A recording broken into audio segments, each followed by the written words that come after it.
Hey, there's some pretty wild stories that have been coming down the pike as of late, especially as it relates to this whole crazy defund the police movement. Jump on into this episode with us and see some of the hypocrisy we're seeing in our news headlines and around the nation. There's a lot that we have to say about it, but even more importantly, there's a lot that God has to say about it. Jump on in with us.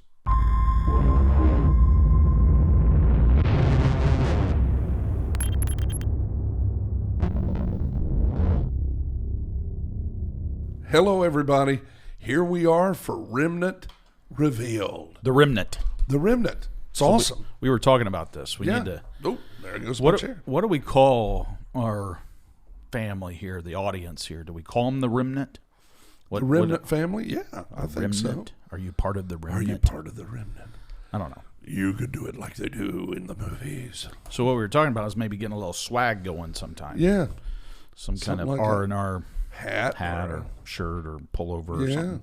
You like my pullover? I do like your pullover. So this is Yeah, from... that's the is that the wellness pullover? Yeah, well, it's from, I don't know if it's real small, but see. Louisville, Kentucky. Oh, yeah. So shout out to all of our folks in Kentucky. Shout out Kentucky folks. The Bluegrass State, right? Yep.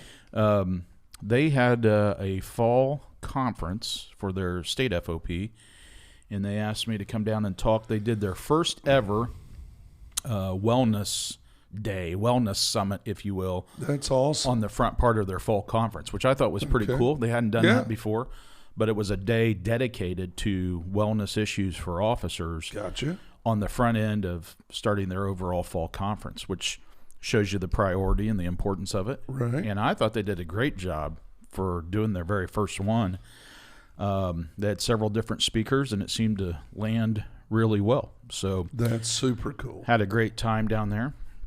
At the end of the remarks, I guess, the presentation, we was reminded again. I think I shared it with you, but I think we had 12 or 15 people that raised their hands to be prayed for, prayed over, stuff going on, rededicating themselves, their lives to Christ, and it was very cool. Very cool group and great turnout. So did they do that off of the wellness, national wellness summit that we do every year? So the national FOP, they have a wellness division, if you will, now that's focused on officer wellness issues. In fact, the director of all that for the national FOP, her name's Sherry Martin. She very, very precious lady. Well, and she's very passionate about this issue. Yes, she is. And but because of all the work that she and her committee have done, they now have some of the first ever true surveys of law enforcement, national surveys of law enforcement on wellness-related issues that have been, I think, done in partnership, but have been cited by media outlets like NBC and others. And then if you see any of those statistics on officer wellness, more than likely they came from those studies. Yeah. And they periodically resurvey to kind of check, get a status check on progression and regression of issues related to wellness. But every year they do a national wellness summit that is done down in Nashville, Tennessee. And that's coming up. That's going to be in February of this year. Yeah, we'll be there. So, so we've been going pretty much every year. And this year it sounds like there's a chance, we'll see, but there's a chance that we might be able to actually do an episode of Remnant Revealed from the Wellness Summit, which would be pretty cool. That would be our first away from this studio remote, live, remote on-site recording. Yeah, that'd be pretty awesome. Yeah, and so you've presented there before. Yeah, a few times. Which it's been cool. Yeah, it's very cool. We've had some great testimonies that have come out of those presentations. Very much so. And our audience has heard us say hey to some of the people. There was a Dr. Phil. Phil. Yeah, that's right. But not the Dr. Phil on television. That's right. Yeah, and he'll probably be there again. So cool. But our hope is that if we get to do that, and it's still not completely set yet, but we think it's going to happen, and then if we can make it happen on our end logistically, maybe we'll be able to have some different guests on that are from around the country, some national leaders, and talk about some of those issues, which could be pretty cool. That'd be very cool. So if you can make it as an FOP member, definitely check it out and consider 100%. registering for it. It grows every year. And then if by chance you cannot make it, hopefully you can watch the episode that we do from there. That'd be great. Yeah. And then if we don't do it, we'll have egg on our face and have to say we didn't get it done. That's right. Yeah. Pressure on us. Well, hopefully Sherry will be able to help us get that done. I'd like I think it'll come together. Yeah. So she seemed pretty excited about it. So she did, didn't she? Yeah, she did. Yeah. So like some years they do like a screening of a movie related to officer issues, officer wellness issues. I think that might have been what they did last year. They'll do a big panel discussion as a featured thing. She's talking about maybe having the podcast discussion be one of the featured things that folks can sit in and watch in person while we do it. So no pressure. No pressure. Ooh.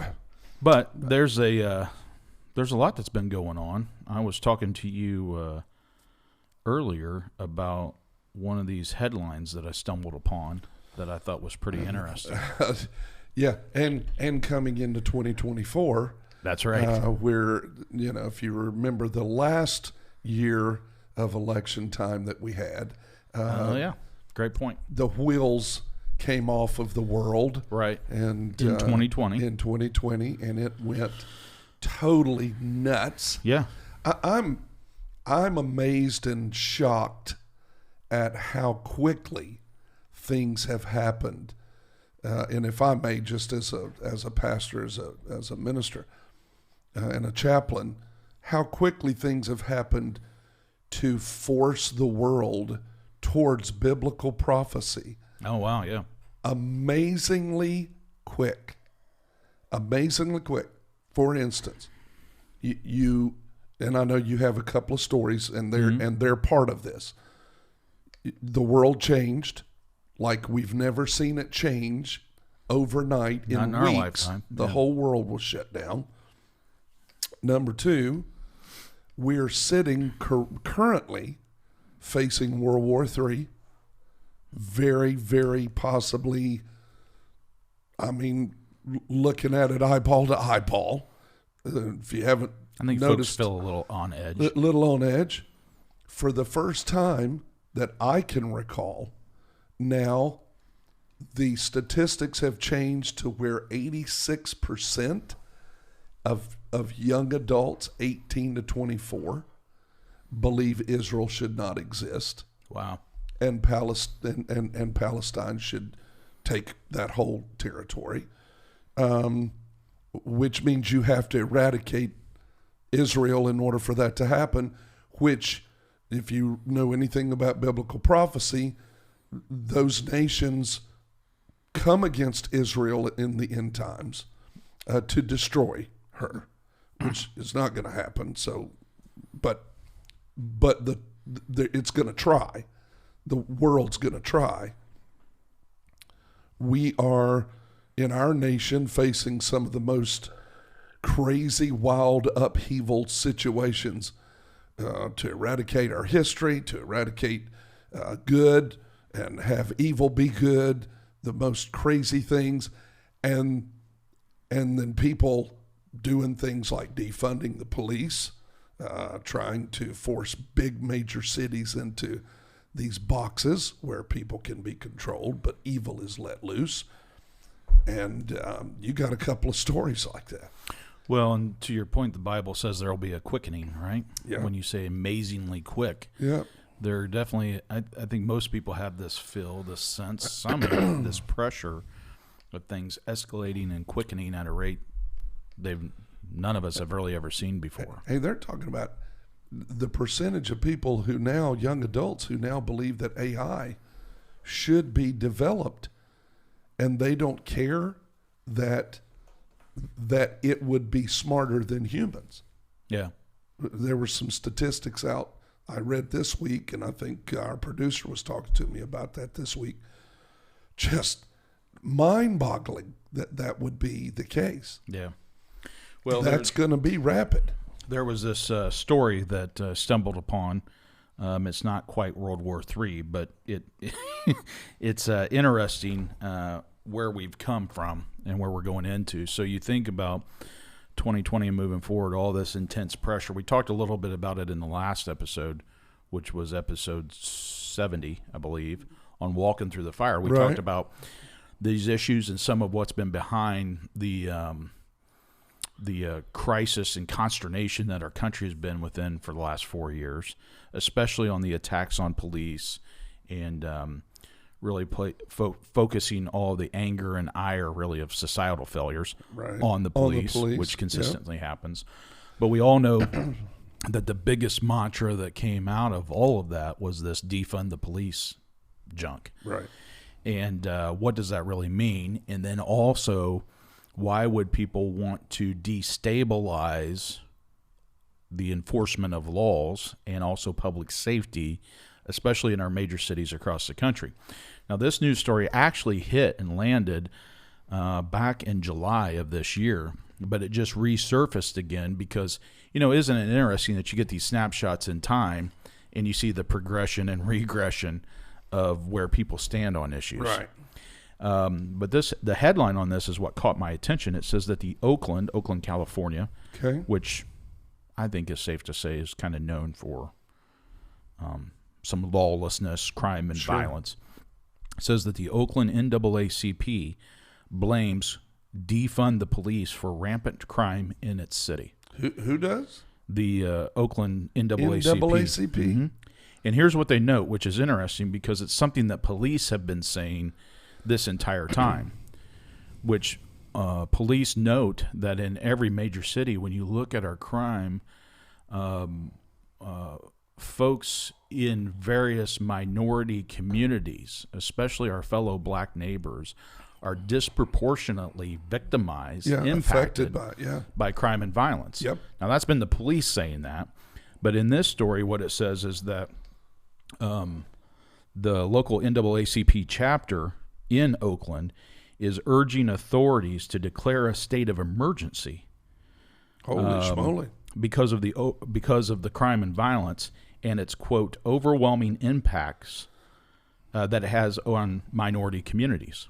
Well, you turn your city over to the wicked prevail. Well, evil follows the path of least resistance. And then you reduce those who stand between the wicked and you. That's right. You now start feeling the results of wicked prevailing. Now, let me share with you some of the quotes from this statement from the Oakland branch of the NAACP. It says that in its statement, they noted, quote, the failed leadership, including the movement to defund the police, and what they claimed was the local district attorney's prosecutor failure to prosecute people who murder and commit life-threatening serious crimes. What have we been saying? Haven't we been talking about that, right?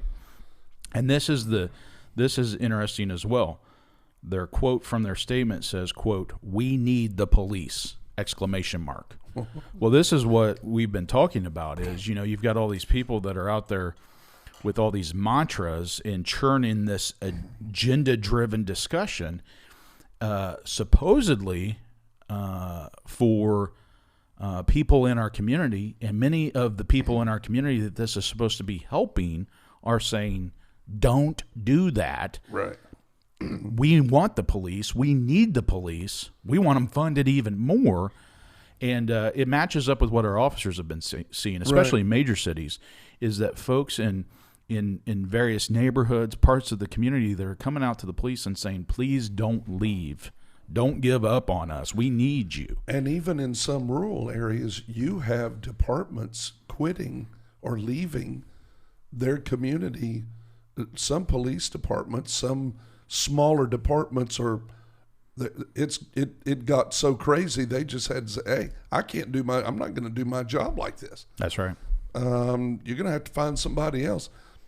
Even long-standing chiefs and people in those departments are, hey, you're tying our hands. We can't take that kind of risk. We're not going to do that. Well, and look at the outcomes. Now, this was a statement put out by that chapter, but this report I'm reading from is from Newsweek that's citing this. But in the Newsweek article, it notes that in 2020, which was the latest FBI statistics on crime in America, the FBI recorded 21,000 murders in 2020 alone, and that's the highest figure since 1995.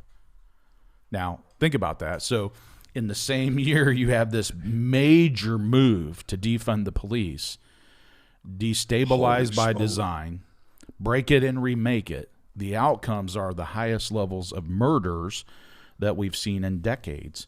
And, you know, most people will recall who was around. The mid-'90s were very well known for off-the-charts crime and violence.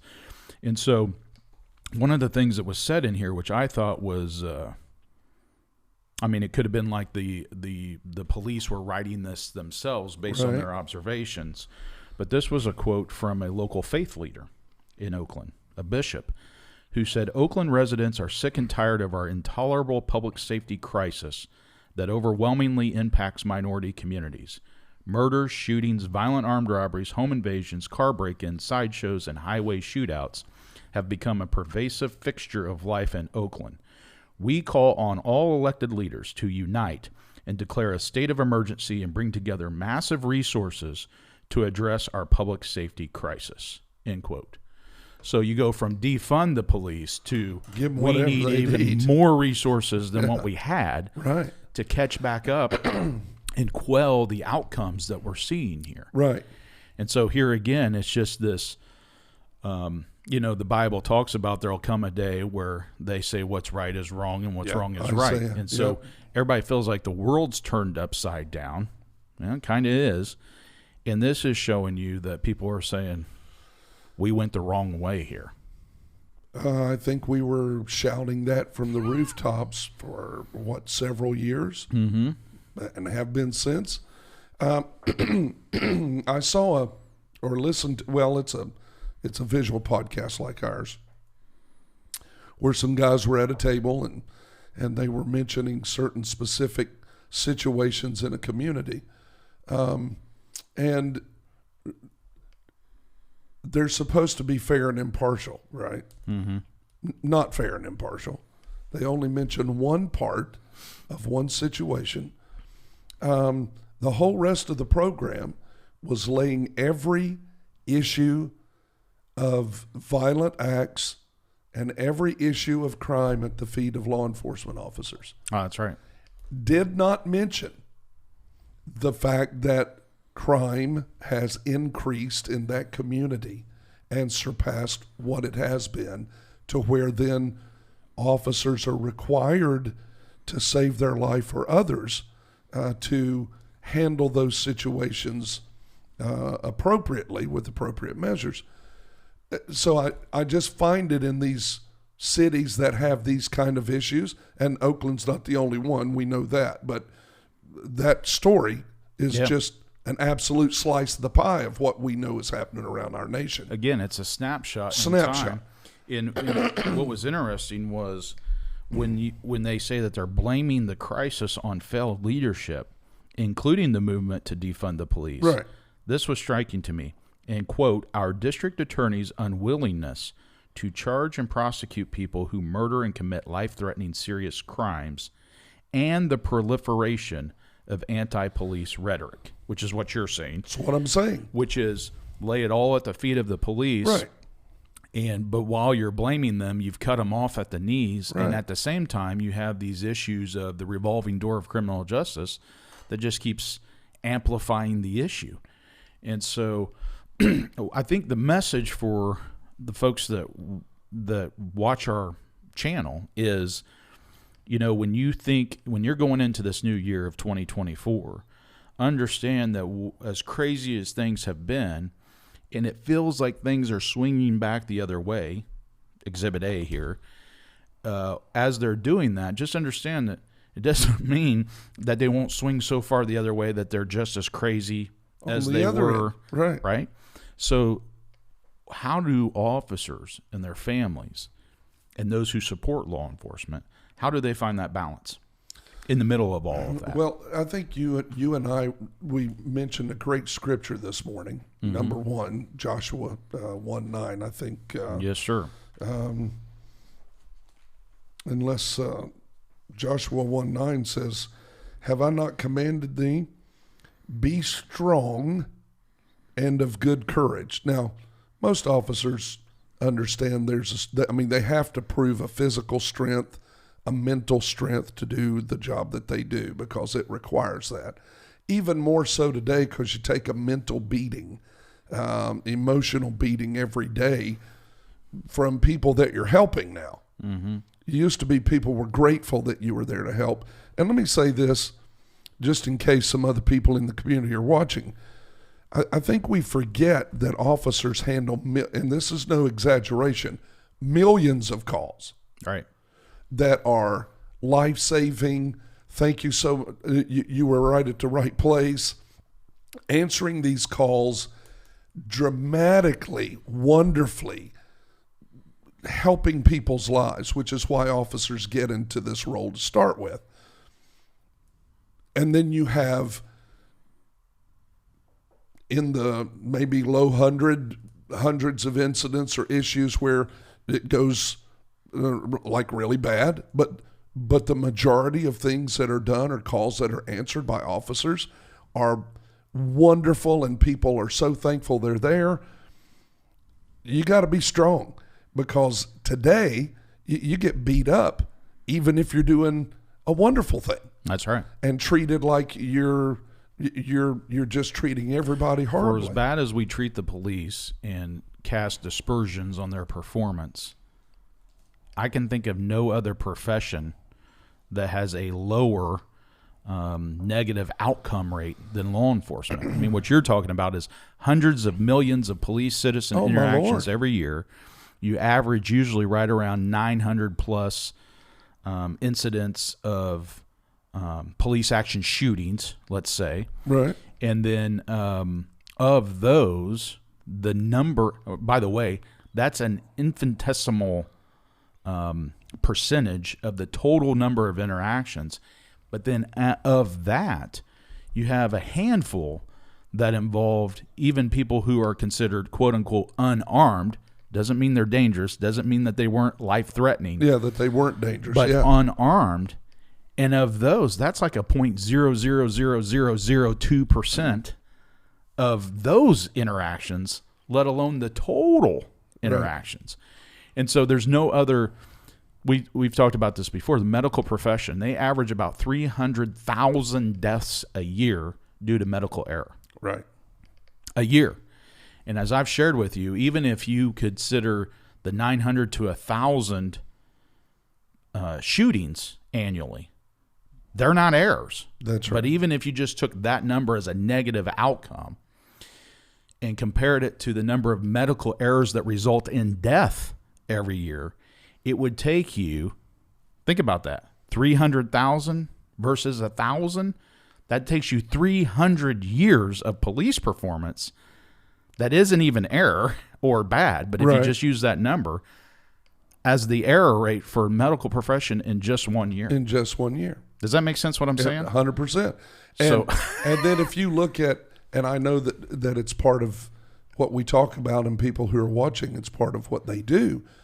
But then you also look at judges that send people to prison that wind up being innocent, or prosecutors or attorneys that, I mean, if you look at the profession as a whole. Well, even bigger than that. What about pastors that blow it? I mean. But how about folks that mess up in the criminal justice system by under accountability, or letting people out, or taking people off conditional releases, correct, and then tragedy occurs, and death occurs as a result of that. Yeah. There's no accountability. No accountability for that.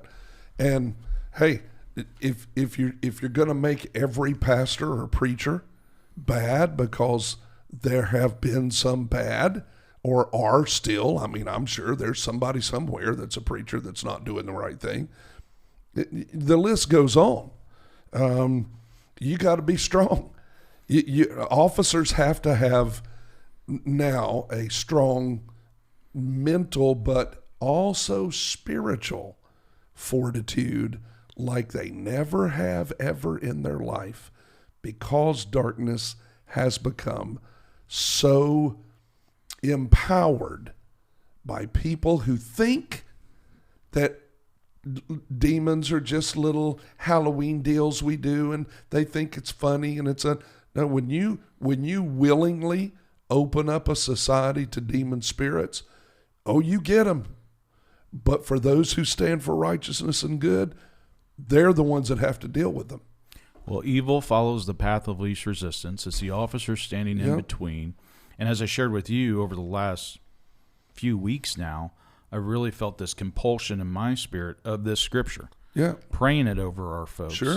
And I think it's very valid going into 2024. 100%. That what you read there was be strong and of good courage. Of good courage. A lot of translations say be strong and courageous. Yeah. Right? Yeah. That's what it's meaning. Yeah. This is the time to do it. But what I like about this scripture is it tells you, it reminds you can't do it on your own, and it tells you what you need to be strong and courageous. That's right. And courageous does not mean a lack of fear. Correct. Or a lack of, man, this is crazy. Right. It just means you go do your job anyway. John Wayne said courage is being knocked out of the saddle. And getting right back on the and horse. Riding again. That's right. Yeah. That's right, Pilgrim. So, sorry. What I like about this too is, and then he says, "Go ahead. Don't skirt over this," which is, "Have I not commanded you?" Meaning, this isn't optional. Now, every officer ought to understand that, because if you get a direct order or you get a command, this is not a suggestion. You're to follow it. And coincidentally, this whole section of Joshua is about a lawful command based on the law. That's right. Have I not commanded you? Yeah. Meaning reminder. Yep. Be strong and courageous. But tell the rest of what he says. So men and women, this is a command. And he says, be not afraid. Neither be thou dismayed. Now, you and I were talking before the podcast. The word dismayed has a deeper context than just discouragement. All right, because some of the translations say discouraged. Do not be discouraged. Well, it's actually a deeper rendering than that. Dismayed in the Hebrew language, yeah. It is a knowing or having a feeling of infinite doom. That it's just, we're going to get blowed up, boys. We were just talking about that. Yeah. Feeling very uneasy. Yeah. On edge. A deep sense. You know, discouragement can be, gosh, I wish it wasn't like this. And morale, it's a battering of morale. But dismayed we're means gonna die. We're marching towards we're marching towards utter destruction, and it ain't gonna be pretty. But he tells them not to be dismayed. Don't let it go to the point where you believe I'm not coming to help you. That's the message going into 2024. I felt that. Don't let this get into your heart so deep that you lose strength to fight. Don't let the fight get taken out of you before you've even entered the battlefield. That's right. So he said, don't be dismayed. Why? The Lord thy God is with thee, whithersoever thou goest. Now that's Elizabethan English. People can't follow that. Wherever you're going. That's right. God is going to be there with you. So now you cannot put full trust in your duty belt. You can't put full trust in your car because sometimes they don't start, or you get a flat tire, or like we've had, some idiot rams you from the front. But you can put your trust fully in the Lord our God. He will be there wherever you go. Well, that's the key. So moving forward, when God is telling you don't be dismayed and don't be frightened, and he's telling you to be strong and courageous, he's also telling you, but remember, you can't do it on your own. That's right. So I think that's the message for folks as we enter 2024 is you're going to need to be even more strong, even more courageous, and recognize you can't do it alone. But God can do it, and he'll go with you wherever you go. Yeah. But you got to turn to him. Now, I had an officer say to me in desperation, I'm at the end of my rope. Yeah. And it just feels like they just keep demanding more, just to answer what you just said. Yep. That there's just an even bigger demand. When does it stop? And I said to him, it doesn't stop. It's where you are putting your trust. Now listen to that. If you're watching this, listen to what you just said, because that is the part that few people will tell you, but you got to understand. Right now, when you're saying, when will all of this stop? What did you just say? It doesn't stop. It's not going to stop. It's going to get strong. Now, that can make you go, if this is how you can tell where you're putting your faith and trust. If that statement, it's not going to stop, it's going to get worse, freaks you out, your trust is in flesh. That's right. It's in you. If you're throwing up your hands right now and saying, well, then that's it. I'm out. That's it. I can't.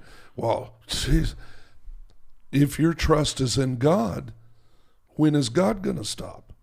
Never. He's eternal. He's all-powerful. He's omniscient. He is never. He's at full zenith. You remember Zenith TVs? Mm-hmm. He's at full power, full zenith all the time. That's right. So when you say, hey, it's going to get worse, but I have God, that's where that peace comes from that officers are looking for. If you're truly going to be a peacemaker today, you better get God into your world very quickly. Make peace with God. And make peace with God, because that's where that peace is going to come from. And talking about officer wellness, that's one of the things that when we go and speak at these things, it's what I keep driving people back. Faith now more than ever. Yeah. That's what this is saying. That's right. Which is when it's at its worst, you feel the worst, you feel like giving up, whatever that might mean. And people need to remember that doesn't always mean just leaving the job. Right. There are officers that give up totally. That's right. They lose sight. That's it. That there's any hope available. But it's a great reminder of that right there is when you need faith now more than ever. Now more than ever. Call upon this God who called you, Yep. and he is saying to you, I will be with you wherever you go. That's right. Wherever you go. So you don't have to carry all of that. Yeah. That is such a relief to so many officers. I can visibly see it upon them when we have those discussions. That they say, wait a minute, I thought I did have to carry all this. No. You don't have to carry all that as long as you're walking with God. That's right. Now, if you don't want him in your life, you don't want to walk with him, you're going to have to carry it all. Yep. And you won't be able to, and it will crush you. Yep. So when you talk about what your options are here, your options are very simple. Yep. Walk with God. Let him carry all of this. He is telling you, don't be afraid. Don't be dismayed. I got this. That's right. And I'm going to be with you wherever you go. You just have to ask him to go with you. You have to remember that God never intended the human body to deal with this level of stress. That's right. Or to deal the human mind, psyche, to deal with nothing outside of the Garden of Eden. There was no sin. When God created Adam and Eve, he created them in the fullness of his presence. He breathed air or his breath into his nostrils. He was designed and made to know. Remember, the tree they sinned with was the tree of the knowledge of good and evil. Adam was designed and Eve was created to know only good. To not have the knowledge. To not have the stress and pressure of evil on evil their life. Existed. Yeah, that's right. God knew that. Because the serpent was in the garden. But he didn't design us to know of it and carry that. That's right. That's right. He was going to deal with that. But they invited it in. And in that is where we now have to deal with the results of that, not only in the spiritual plane, but what it brings about in the physical. All right. So the stress, officer, that you're feeling right now, the overwhelmed, overloading feelings that you get where you get into hypervigilance, that wasn't created by good. That was created by sin and evil. That's right. So That's not from God. No. Let's think about it. Every injury that you sustain dealing with a wicked person is an injury that you gained from sin and the acts of it. So you have to combat that with righteousness and the acts of righteousness, which means you got to put your faith and trust in He who designed the human body and psyche and spirit to be able to dwell in perfect peace that passes your understanding. That's a verse. When you put your trust in God, then you can tune your mind and your body to all that is good, all that is righteous, and all that is holy, and then go deal with the wicked things of the day. Total different soldier, total different. That's the only place soldier on the battlefield, total different police officer out in the streets running the beat. And then you can unload. See, now you're in a different dimension. You can unload all that stuff instead of on your own body, on your family, you can unload it to Him because He cares for you and will take that care. And you can cast that on Him and start experiencing better things in your body, your mind, and your spirit. Well, and that's where we're coming from when we talk about a daily walk with Him. That's right. That comes from being in His Word. That's right. Listening to what He has to say to you by reading in here. Final quotes from this story that I think are interesting. This local chapter of the NAACP, the story says that chapter urged African Americans to, quote, speak out and demand improved public safety, along with Oakland's white, Asian, and Latino communities. Meaning what? Meaning that, hey, we're all in this together, which, by the way, the police have been saying. Yeah. And here's the other critical component. We've also been saying it's the police and the residents who are in the neighborhoods 24 hours a day. They have the most skin in the game. That's what the NAACP is saying right here. Yep. But here's the crux of it. So who's the other people who are driving a wedge between the community, the residents, and the officers? Well, most of them don't live in your neighborhood. Well, and it says this. The authors added, there is nothing compassionate or progressive about allowing criminal behavior to fester. Come on. And it concluded by saying, quote, it is not racist or unkind to want to be safe from crime. Holy schmoly. Now listen, so here's what's interesting. And that came out of the NAACP? In Oakland, yes. Oakland, wow. And then just recently, just now and the end of the year here, beginning of 2024, listen to this headline. It just said it's not progressive, right? Headline, progressive leader who defunded the Austin police, ripped for requesting police patrols at home. Height of hypocrisy. So the people hypocrite. Who we just talked about driving the wedge between the residents and the police, right, who are saying, we want the police, right, we want them properly funded, we want to be safe from crime. Those folks, the people who are driving the wedge between them and getting them to point fingers at one another, they're running around behind the scenes saying, hey, now wait a minute. Now that crime is up, violence is up, 21,000 murders in 2020, I want extra police presence and patrols for myself. Yeah, so let me ask you this question. Who do the politicians who want to defund police and eradicate police, who do they call for to guard them and use as security while they are fulfilling their office? That's the whole point. All these people calling to defund the police have taxpayer funded. So the politicians that are saying you community should not have more police protection are doing it from a podium where they are surrounded by police protection that the people they're telling don't deserve it are paying for. Those people that they're trying to take police protection away from, they're taking their money to pay for their own police protection. And here's another example. The one who did that is now calling for more for himself, not for you. Right. Yeah. So as it says, it's the height of hypocrisy. And I think that's a powerful message for folks that have been in the profession, especially family members of officers. You've been walking a very tough road. Yes, you have. Nobody's diminishing that at all. Least of us, us. Yes. However, you're now going to see these things collapse under their own weight. I'm always a strong advocate. You know, a lot of times people want to shut down people who are saying goofy things like defund the police because it's so insane. Right. Don't spend all your energy on it, which is kind of what we've been talking about.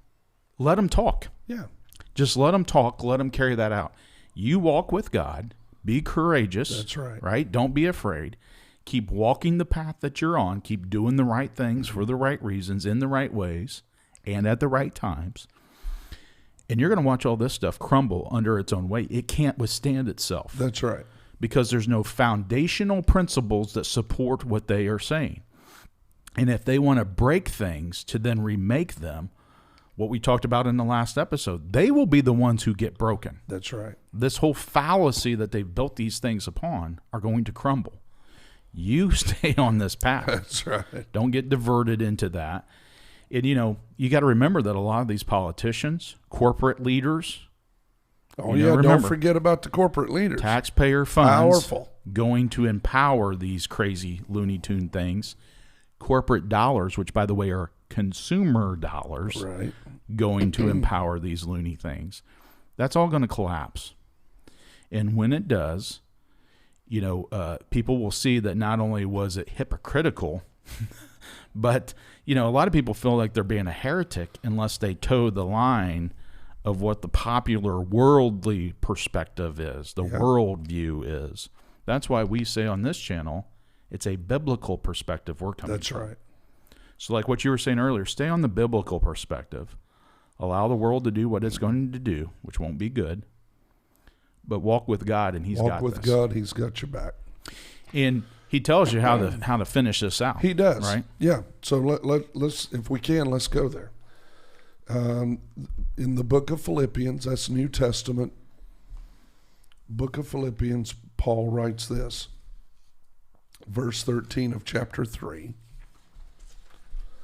Brethren, I count not myself to have apprehended, but this one thing I do. In other words, he's saying, I'm not there yet. I'm not a perfect man yet. I haven't made it to perfection. But this is something I've learned to do that is sharpening me and helping me. Number one. Sounds like a seasoned cop. Yeah, it does, doesn't it? Number one, forgetting those things which are behind. This works in lots of things. I've heard professional golfers talk about this for years. Bagger Vance. You remember the movie Bagger Vance and some of those things? I've heard professional golfers talk about this over the years. I've heard officers talk about this. Forgetting those things which lie behind. I just hit a bad shot. Mm-hmm. Got to hit my next shot. I got to forget that shot and hit my. If I allow that shot to interfere with my next shot, I'm going to continue to make bad shots and lose the trophy. Officers, I got to forget that last run. Mm-hmm. In some respects, because if I get locked into that, I'm going to miss something on my next run. How about going into 2024? So when we talk about going into 2024, you and I, we got to let last year, this year, wherever we're at, 2023, go. All the good things I did, by the way, and any mistakes I made, Paul's saying I've learned to put that behind me and take a fresh pencil, if I may use that term, and start drawing out a new year. Now, I hate the word resolution, New Year resolutions. Yeah, gets hokey. I would prefer to use the word before God vows. I do stand before God every year. I go to prayer and I ask Him, number one, help me to let last year stay in last year and take a fresh look at my life and the intensity that I'm going to serve you and serve people, and help me increase that in my new year. So forgetting those things which are behind. If you don't learn how to release things, then you can't learn how to grab onto things. Right. So empty your buckets. Empty your buckets. Listen, forgive people. Yeah. So let's start by forgive people. Yeah. Let things go from last year. Don't hold on to grudges. Don't hold on to issues. Don't hold on to things that have hurt your life. Doesn't mean re-entry for people. You know, I always use this example when it comes to forgiveness. If you come to my house and you come to fellowship and eat dinner and Christmas time and you steal all my silverware and I catch you, forgiveness means I decide not to press charges. But you're probably not coming back for New Year's dinner. Key point. Right? So that doesn't mean... A lot of people try to twist that. Yeah. They try to make forgiveness mean it's as though you never did that before. God has the ability to do that. He's the only one I know of. And he's the only one that does. Right. But forgiveness and reconciliation or complete restoration are two different things. One is based off of my extension of forgiveness to you. The other is based off a time of earning or being able to be trusted again. Two different things. Yeah. Never just jump right in with. So you got to forgive people.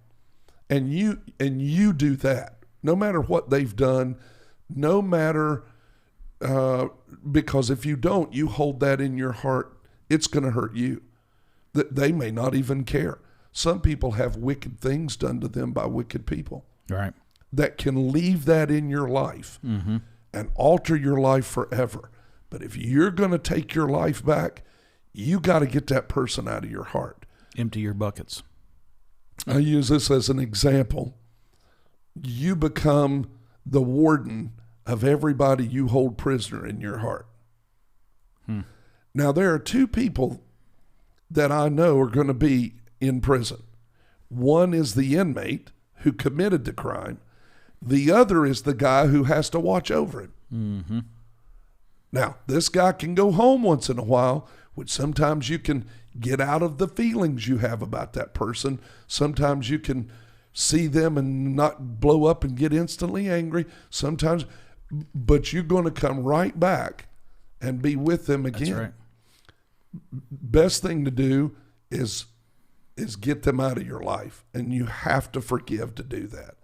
Even if it's to say, I choose not to press charges anymore. I'm not going to parade them around the prison yard, talk to everybody every time about what they did to me, rehearse that, regurgitate that, bring it up again.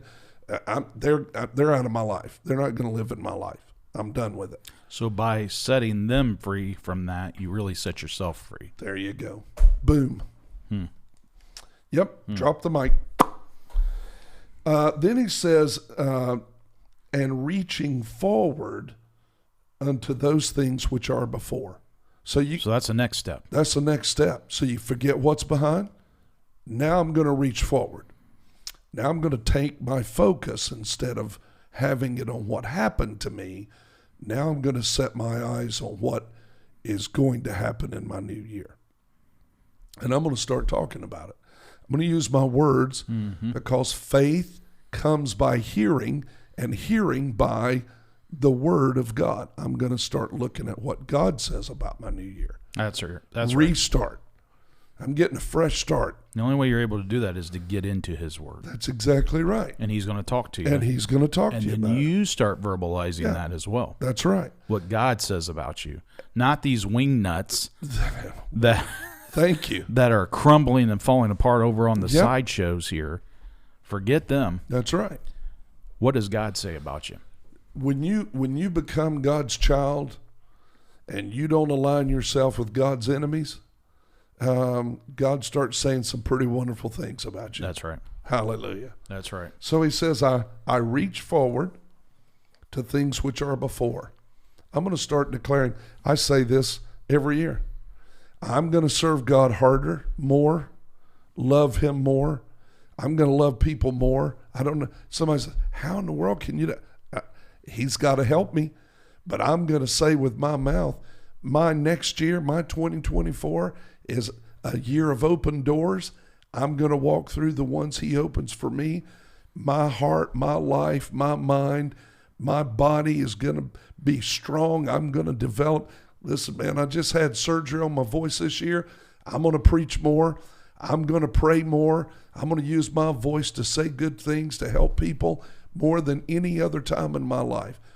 Start making declarations about your new year. Start making declarations about your marriage. Start making declarations about your children. Start making declarations about your finances, your department. Bless that sergeant that just gets under your skin. Declare your love, and you're going to pray for your lieutenant that just sometimes torments you. Just whatever, your captain, your chief. Bless the new chief. Bless the old chief. Bless everybody. Become a blesser. All right? That's looking ahead. Mm-hmm. That's making a declaration ahead.